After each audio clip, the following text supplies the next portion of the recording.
To adjust the length of the footrest for the Vive transport chair, you're going to loosen the silver bolt here underneath the foot pedal. You can use either the included wrench or a 13mm wrench or socket. Loosen that up just a little bit.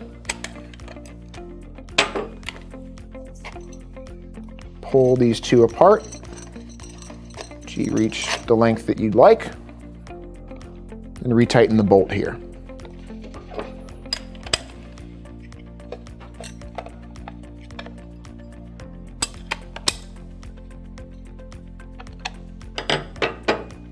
And you're all set. Thank you so much for watching. If you like our videos, give us a thumbs up, subscribe to our channel, and leave a comment below if you have any questions.